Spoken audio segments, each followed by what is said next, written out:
Please. Please. I don't want to have to talk about microtransactions. Please. No. Please. Please. No. Oh, Lord. Microtransactions.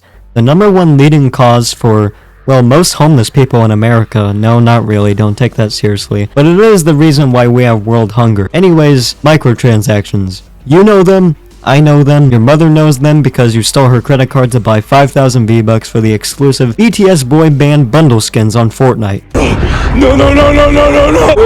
Wait. Even the infamous Adolf Hitler knows about them, as he was known for always wearing the kawaii anime hat that he bought for 500 buckaroos while watching the captives beg for mercy in the chamber. Microtransactions have made their way from simple cosmetic changes to things like stickers in the real world, and funny cool exclusive gloves, all the way to complete abominations, taking inspiration from Vegas and incorporating gambling and randomly generated cosmetics that don't benefit anyone at the end of the day. Only the people who pay their liver, child, and house can get that exclusive knife, you silly boy. Microtransactions have been part of not only gaming, but life for hundreds of years, dating back to our ape ancestors who traded their slave children who pick their cotton for an exclusive hentai tiger skin for their pet monkey. We have all experienced the art of microtransactions, whether you're the age of 80, the age of a fetus, or still stuck in the loading screen of your mother's womb. What's that now? 16 kills, mate. Oh, no, it was 17. 7, you're starting to get on my fucking tits. 16. I'll smash my fucking head through a brick wall. What the Because it was fuck is wrong 16. with you, man? It was 17, goddammit. I wanna fucking strangle you. You know what microtransactions are, and they're gonna take over your life for maybe about a year because you're gonna be addicted to something like supply drops or something. I would like to take you on a journey of microtransactions, and I would like to show you how we went from comic books and that all the way to this. It's insane to see how far microtransactions have come, from doing innocent things like funny stickers, to exploring the mental process of people and encouraging gambling for that one hentai tentacle emote that you've been opening 500 supply drops for, but can't manage to get that one thing you want. But let's take this journey of microtransactions in video games and see how many abominations I can show you in one video. Try not to go blind. It is truly the most immersive Call of Duty experience I've ever played. Why the fuck you lying? Why you always lying? The art of microtransactions in games date back to around the 2000s. This was the time of Alu Akbar Simulator, which inspired numerous modern war crime games that aim to inspire children to become terrorists in the future. Games like Halo, Call of Duty, and Battlefield were taking over the scene of gaming. These games are just a few prime examples of innocent games with innocent developers that have slowly transitioned into an absolute abomination that aim to recreate Indian scam call centers as they try to convince you that the $100 hat you are paying for is worth it. Many games during the early 2000s were innocent and maybe asked you for a DLC here and there, maybe a donation, maybe a Patreon. Oh no, Patreon didn't exist at that time, but nothing too special. This would soon change around the late 2000s era, however, as we saw the rise of digital exclusive content, a form that would plague gaming for years to come. So what is digital exclusive content? Is this some kind of poop emoji that I can get for my cool rainbow unicorn gun in an immersive World War II shooter? Well, no, not exactly. Well, okay, not yet anyways, it's complicated. Digital exclusive content is a classic form of companies attempting to get even more money for their shareholders, holding them at gunpoint by splitting the player base into multiple fragments. In this corner, you have little Timmy, who can't afford the digital exclusive content because if he asks for any more games, he will probably get beaten by Big Papa Bear. And in this corner, you have the rich men of the pack, the Bruce Waynes, if you will, of the gaming community, who can afford all the maps that the developers produce for the small price of $15. Doesn't sound too bad to the average person nowadays, considering how much money is spent on supply drops, and nowadays bundles that cost an upfront price of 20 to 30 bucks. That is a whole DLC, which is actually half of a AAA title. 30 bucks is half the price of a AAA title, like 60 bucks, and that's just for like one skin. I mean, it's kind of insane. More on that later. DLCs are a form of exclusive maps or bonus content that a player or consumer can purchase in order to sustain their need for more pretty visuals and cool moments. Call of Duty mainly popularized season passes with DLCs, and for a small price of 15 buccarinos, you could get 4 multiplayer maps and a cool zombies map if it was being made by the big boys over at Treyarch. Games like Battlefield also did this with having around 4 maps as well. We can see a trend around 2008 with DLCs becoming the next big thing for these companies. I saw that, You saw that, and your abusive father saw that when he beat you with his belt when you attempted to ask for the next DLC titled The Rising Boners. So anyways, around this time, many people were feeding into this trend as it was new and bright. It was like a shining star that just begun and will plan on shining for the next billion of years. It was like the Third Reich stating how their empire would last for centuries, only to crumble in the next 10 years and have their leader shoot himself in the head and take the easy way out because the Soviets had 5 stars on him like it was Grand Theft Auto. People were as blind as ever and giving in to these companies. However, eventually a shining star would have to become a white dwarf, then explode in the next few millions of years or something. No, that was actually after it became a white dwarf, right? No, then it would become a supernova or something. I don't really know how biology works and stuff. What I'm trying to say here is that the DLC and Season Pass era would eventually fade out because the little Timmies were tired of not being able to play the new SpongeBob Modern War maps, which take place in the Bikini Bottom. Meanwhile, you had the rich boys becoming broke due to paying an upfront price of 100 big buccarinos to play the bonus maps and get some exclusive neat skins, maybe some textures, who really knows. We would see the era of season passes come to an end around the years of 2015. Of course, they were still relevant, just not as relevant. You are done. Fired. They weren't making as much money and the AAA companies started seeing this. We would start to see some games take a different, more controversial, more evil, and more sinister approach to microtransactions. The gaming industry would not ever be the same after this. Similar to how I haven't been the same since Uncle Larry showed me his 9mm Glock after forcing me to do special favors. Please don't ask about it, I'm legally not allowed to speak about it. This new form of microtransactions would become known as the supply drop. Customization! Genius! He's tenderizing the ground! Of course! Write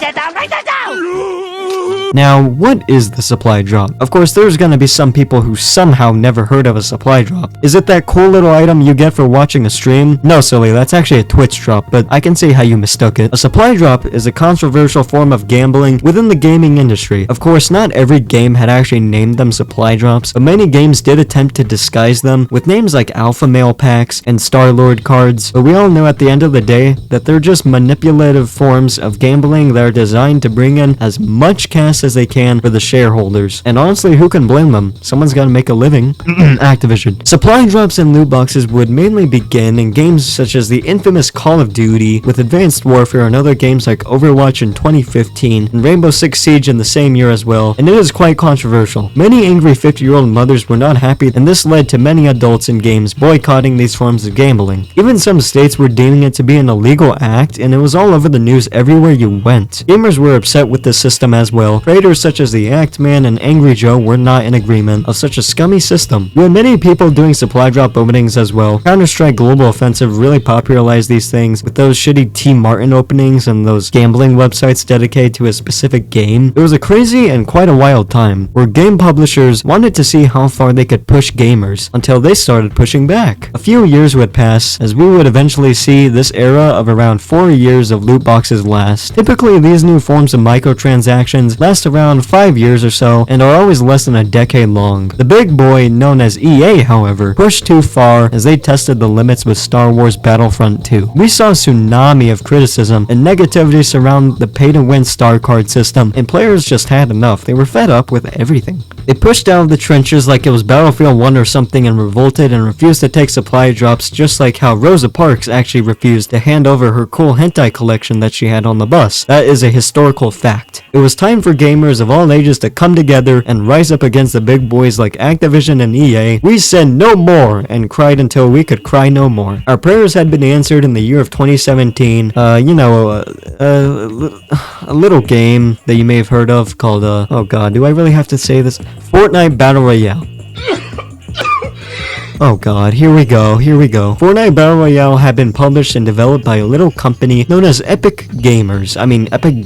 Now look, this isn't a Fortnite video, but this is gonna be a pretty big portion of the video, so if you feel the need to vomit at any time, feel free to do so, cause I totally understand. I'm actually trying to hold in a vomit right now, I have a stomach ache. Epic Games was a semi-big company at this time. They had some publishes works out there. Fortnite was meant to be a Left 4 Dead successor combined with the likes of Minecraft or other building games. games. It was meant to be a zombies game, but with steroids, essentially, until Epic Games saw the profits in games such as H1Z1 and PlayerUnknown's Battlegrounds, which those games saw the potential in a little movie called Battle Royale. You probably haven't even heard of it, and I don't really blame you, as it's not very popular. I haven't actually even seen the movie. Epic Games wanted to strike gold and get some of that money of Battle Royale before it eventually would collapse in the year of, well, whenever Warzone started becoming irrelevant. Epic Games told their developers to make a little fun Battle Royale mode that combined the basics of building like you're Bob the Builder, but also you're a terrorist at the same time with an RPG to Allahu Akbar any tower that any other opponents have built in the vicinity. Great, so now we have a game where we can build stuff and break it, because that doesn't exist whatsoever and never has been done before. It's original, it's totally original, trust me, just trust me, stop it. Now let us wait for the money to flow in. Epic Games would soon release a beta of Fortnite Battle Royale, which I actually partook in the year of 2017, and boy was the game a blast actually. People were hooked to the game, myself included. It was a very unique game at the time and was like no other. Epic Games would see the profit of this and introduced item shops, which are basically another word for an illegal black market where you buy bundles that are 20 bucks or so, or maybe more, but hey, it's free, so it's alright. We would see countless games copy this in the future, but for now, let's focus on good old Fortnite,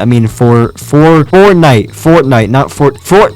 Okay, alright, I give up. The months would go by as the Fortnite slowly became the most popular game ever and would beat out the record holding Minecraft in terms of downloads and profits made. 2018 was a time to be alive. But you know what else was born early that year as well? Oh, it's a little abomination. You may have heard of it. The abomination's known as the Battle Pass system, which to this day is still popular, even after 5 years later. Battle Passes are a small little thing that you can pay a small price of 10 bucks for. Sounds neat, right? Well, it actually kind of is. Battle Passes offer exclusive cosmetic items and use mental warfare rather than modern warfare to exploit the customers and consumers of the game. You would essentially pay 10 bucks for a grocery list of cosmetic items. However, you would have to earn experience points to make your way up to the only good thing in the Battle Pass. This was first done with Fortnite Season 2 update, where they introduced cool Christmassy stuff like you had nutcrackers and gingerbread men running around committing the acts that not even the Fourth Reich could actually imagine, while little Timmy laughed about executing an unarmed